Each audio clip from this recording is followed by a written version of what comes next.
Hello everyone, welcome back to this channel. ये है प्रश्नावली 11.4 का क्वेश्चन नंबर 2। क्वेश्चन नंबर 1 हम पिछले वीडियो में कर चुके हैं। तो देखिए, आइए क्वेश्चन में क्या दिया हुआ है। इस ठोस गोलाकार गेंद द्वारा हटाए गए पानी का आयतन ज्ञात कीजिए। ठीक है, और जिसका व्यास आपको दिया हुआ है। तो एक गोल गेंद दे रखी है, जिसको क्या किया है, एक भरे हुए पानी के बीकर में या किसी भी बाल्टी में हमने डाल दिया है।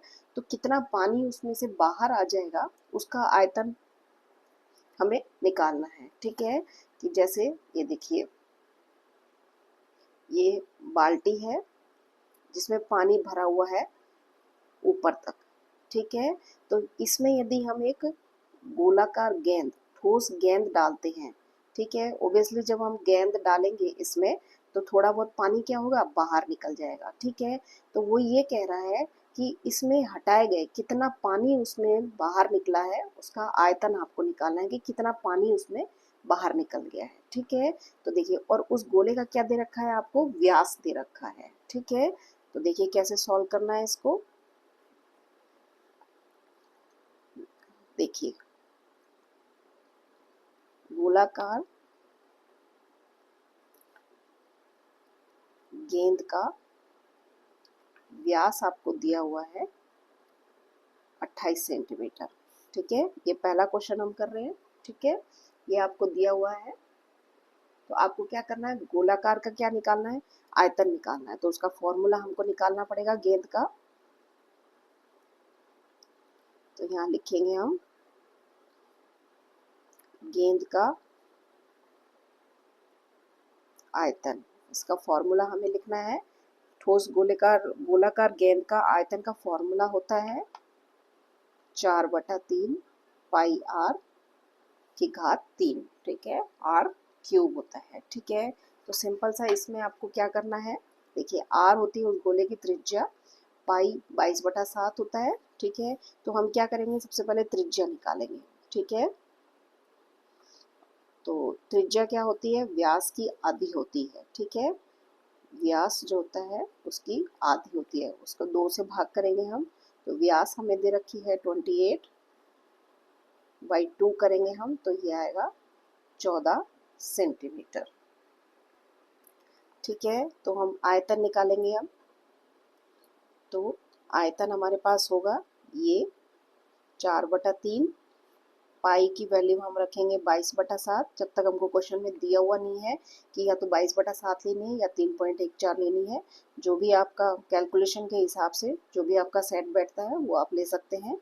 आर की जगह आपको लिखना है 14 की घात 3। ठीक है, सिंपल सा इस फॉर्मूले में मैंने मान रख दिया है।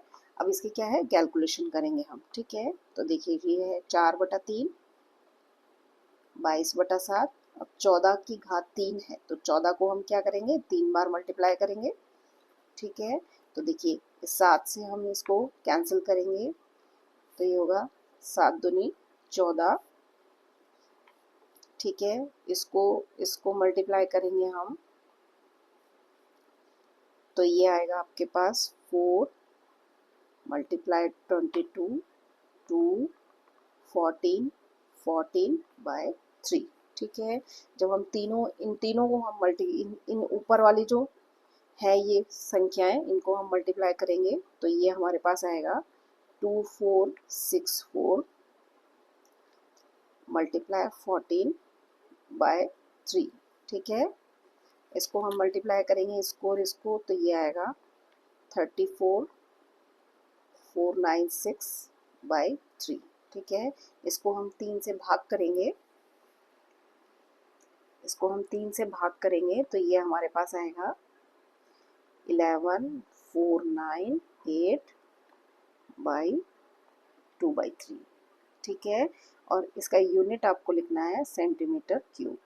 ठीक है, तो ये आपको ध्यान रखना है, आयतन की जो यूनिट होती है, जो इकाई होती है, जिस भी यूनिट में आपको दे रखा है उसके घात 3 लगाना है।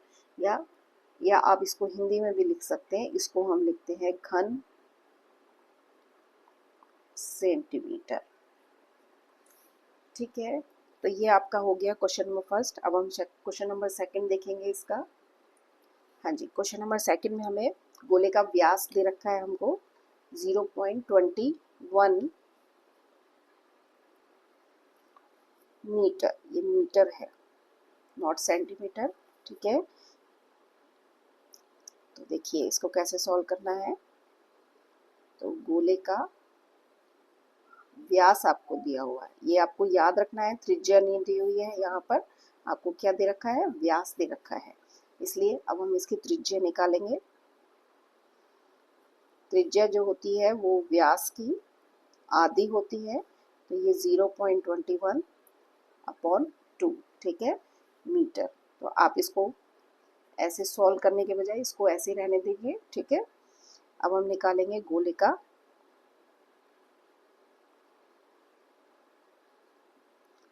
का आयतन लिखो या आप लिखो हटाए गए पानी का आयतन, ठीक है। दोनों का एक ही बात है, तो उसका फॉर्मूला होता है 4/3 पाई आर क्यूब, ठीक है। घात 3 को क्यूब बोलते हैं हम। तो 4/3 पाई की वैल्यू हम रखेंगे तो 22/7, आर की वैल्यू हमको ये रखनी है 0.21 की घात 3, ठीक है। अब देखिए, अब इसको सॉल्व करना है, सिंपल सा कैलकुलेशन है। इसको मैं 3 बार मल्टीप्लाई करके लिखूंगी क्योंकि घात 3 दे रखा है।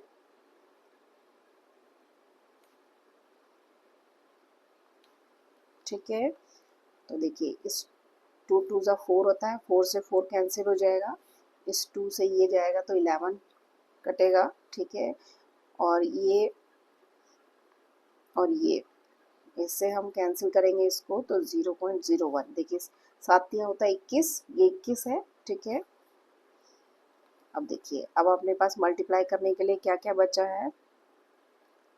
एक तो हमारे पास बचा है 11 मल्टीप्लाई 0.01 0.21 0.21, नीचे कुछ नहीं बचा है, ठीक है। इन सबको हम जब मल्टीप्लाई करेंगे तो ये हमारे पास आएगा 0.04853, ठीक है। और ये आएगा मीटर क्यूब, या आप लिखिए घन मीटर, ठीक है। जो भी इकाई आप लिखना चाहें दोनों लिख सकते हैं, या तो मीटर क्यूब लिखिए या घन मीटर लिखिए, ठीक है। तो ये आपका हो गया question number second. Question number 1 हम पिछले वीडियो में कर चुके हैं, जिसका लिंक आपको डिस्क्रिप्शन बॉक्स में मिल जाएगा। पूरा प्लेलिस्ट का लिंक भी आपको डिस्क्रिप्शन बॉक्स में मिल जाएगा, वहाँ जाके आप चेक कर सकते हैं, ठीक है। Okay, thank you.